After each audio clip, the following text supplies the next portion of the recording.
ਤੁਸੀਂ ਦੇਖ ਰਹੇ ਹੋ ਪੰਜਾਬੀ ਪ੍ਰਚਾਰ ਟੀਵੀ। ਮੇਰਾ ਨਾਮ ਜਸਵਿੰਦਰ ਸਿੰਘ ਬਾਦ। ਤਾਂ ਅਸੀਂ ਇੱਕ ਦੁਕਾਨ ਤੇ ਖੜੇ ਹਾਂ ਜਿਹਨੇ ਆਪਣੀ ਪੁਰਾਣੀ ਹਿਸਟਰੀ ਜਿਹੜੀ ਮੋਹਰੇ ਲਿਆਂਦੀ ਹੈ। ਤਾਂ ਅਸੀਂ ਇੱਕ ਦੋ ਗੱਲਾਂ ਕਰਨਾ ਚਾਹੁੰਦੇ ਹਾਂ ਮਾਲਕ ਦੇ ਨਾਲ। ਪਹਿਲਾਂ ਜਨਾਬ ਤੁਹਾਡਾ ਨਾਮ ਦੱਸੋ। ਮੇਰਾ ਨਾਮ ਮੁਹੰਮਦ ਰਾਸ਼ਿਦ। ਤਾਂ ਇਹ ਦੁਕਾਨ ਜਿੱਥੇ ਅਸੀਂ ਖੜੇ ਹਾਂ ਕਿੰਨੀ ਪੁਰਾਣੀ ਹੈ? ਇਹ ਤਕਰੀਬਨ ਸਾਨੂੰ ਇੱਥੇ ਕੰਮ ਕਰਦਿਆਂ ਨੂੰ 12 ਸਾਲ ਹੋ ਚੁੱਕੇ ਨੇ। ਤਾਂ ਆਹ ਤੁਹਾਡਾ ਖਾਨਦਾਨੀ ਕੰਮ ਆ? ਜੀ ਬਿਲਕੁਲ। ਇਹ ਤਕਰੀਬਨ 15 ਤੋਂ 16 ਸਾਲ ਪਹਿਲੇ ਇੰਟਰੋਡਿਊਸ ਹੋਇਆ ਸੀ। ਇਸ ਤੋਂ ਪਹਿਲੇ ਲੱਕੜੀ ਦੀਆਂ ਮੰਜੀਆਂ, ਉਹਨਾਂ ਦੀਆਂ ਪੀੜੇ ਉਹ ਚੱਲਦੇ ਹੁੰਦੇ ਸੀ। ਲੇਕਿਨ ਇਹ 15 ਤੋਂ 20 ਸਾਲ ਪਹਿਲੇ ਇੰਟਰੋਡਿਊਸ ਹੋਇਆ ਕੰਮ। ਔਰ ਜਿੱਦਾਂ ਸਾਡੇ ਵਾਲਿਆਂ ਨੇ ਦੇਖਿਆ, ਅਸੀਂ ਦੇਖਿਆ, ਉਹਨਾਂ ਨੂੰ ਫਿਰ ਅਸੀਂ ਇਹਨਾਂ ਨੂੰ ਸਿੱਖਿਆ ਬਣਾ ਕੇ ਤੇ ਫਿਰ ਅਸੀਂ ਆਪਣਾ ਕੰਮ ਸ਼ੁਰੂ ਕੀਤਾ। ਉਹਦੀ ਵਜ੍ਹਾ ਨਾਲ ਹੁਣ ਅਸੀਂ ਆਪਣਾ ਸਾਰਾ ਮਾਰਕੀਟਿੰਗ ਕਰ ਰਹੇ ਹਾਂ। ਸੋ ਇੱਕ ਗੱਲ ਦੱਸੋ, ਤੁਸੀਂ ਕਿਹੜੀ ਲੱਕੜੀ ਇਸਤੇਮਾਲ ਕਰਦੇ ਆਪਣੇ ਕੰਮ ਲਈ? ਅਸੀਂ ਟਾਹਲੀ ਦੀ ਲੱਕੜੀ ਇਸਤੇਮਾਲ ਕਰਦੇ ਹਾਂ। ਇੱਕ ਤਾਂ ਇਹਦੇ ਵਿੰਗਾ ਨਹੀਂ ਹੁੰਦਾ ਹੈ ਲੱਕੜੀ ਜਿਹੜੀ, ਦੂਸਰਾ ਇਹਨੂੰ ਘੁਣ ਨਹੀਂ ਲੱਗਦਾ। ਘੁਣ ਲੱਗਣ ਦੇ ਚਾਂਸ ਬਹੁਤ ਘੱਟ ਜਾਂਦੇ। ਇਹਨੂੰ ਅਸੀਂ ਖਰਾਦਣ ਤੋਂ ਵੀ ਪਹਿਲੇ 2 ਦਫਾ ਇਹਨੂੰ ਦਵਾਈ ਲਾਈ ਦੀ ਤਾਂ ਕਿ ਇਹਨੂੰ ਘੁਣ ਨਾ ਲੱਗੇ। ਘੁਣ ਅਗਰ ਇਹਨੂੰ ਲੱਗ ਜਾਵੇ ਤਾਂ ਇਹ ਖਰਾਬ ਹੋ ਜਾਂਦਾ, ਇਹਦਾ ਕਲਰ ਵਗੈਰਾ ਦੀ ਹਰ ਚੀਜ਼ ਖਰਾਬ ਹੋ ਜਾਂਦੀ। ਉਹਦੇ ਤੋਂ ਬਚਾਉਣ ਵਾਸਤੇ ਇਹਨੂੰ 2 ਦਫਾ ਅਸੀਂ ਦਵਾਈ ਲਾਈ ਦੀ।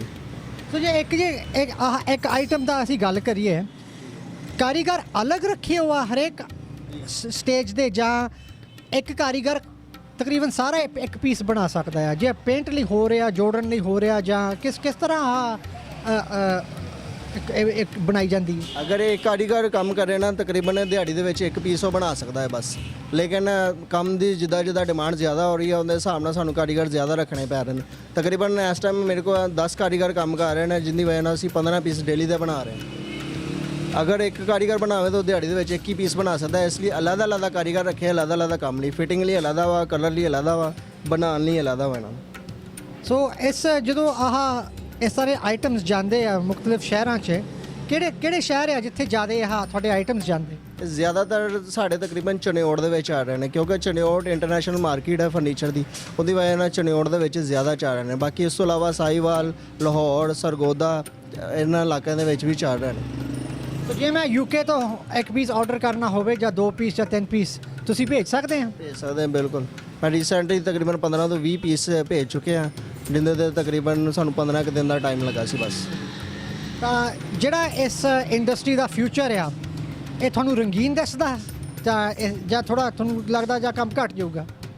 ਉਮੀਦ ਤੇ ਬੜੀ ਹੈ। ਜਿਸ ਤਰ੍ਹਾਂ ਹੁਣ ਇਹਦੀ ਮਾਰਕੀਟ ਚੱਲ ਰਹੀ ਹੈ, ਉਸ ਹਿਸਾਬ ਨਾਲ ਤੇ ਇਹਦਾ ਫਿਊਚਰ ਠੀਕ ਨਜ਼ਰ ਆ ਰਿਹਾ।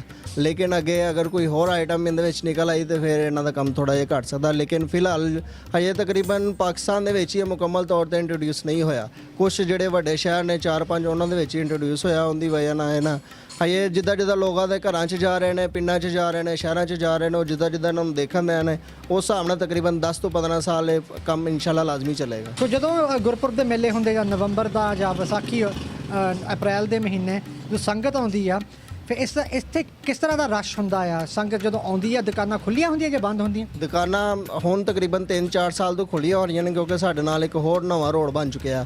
ਸਿੱਖ ਯਾਤਰੀ ਵਗੈਰਾ ਉਸ ਸਾਈਡ ਤੋਂ ਚੱਲ ਜਾਂਦੇ ਨੇ। ਮਾਰਕੀਟਿੰਗ ਸਾਰੀ ਖੁੱਲ੍ਹੀ ਰਹਿੰਦੀ ਹੈ। ਉਹਨਾਂ ਚੀਜ਼ਾਂ ਨੂੰ ਦੇਖਦੇ ਵੀ ਨੇ, ਪਸੰਦ ਵੀ ਕਰਦੇ ਨੇ, ਲੇਕਿਨ ਉਹ ਲਿਜਾ ਨਹੀਂ ਸਕਦੇ ਕਿਉਂਕਿ ਇਹਨਾਂ ਵਜ਼ਨ ਉਹਨਾਂ ਨੂੰ ਲਿਜਾਣ ਦੀ ਇਜਾਜ਼ਤ ਨਹੀਂ ਹੁੰਦੀ। ਸ਼ੁਕਰੀਆ ਜਨਾਬ, ਤੁਸੀਂ ਟਾਈਮ ਆਪਣਾ ਕੱਢਿਆ, ਮਿਹਰਬਾਨੀ।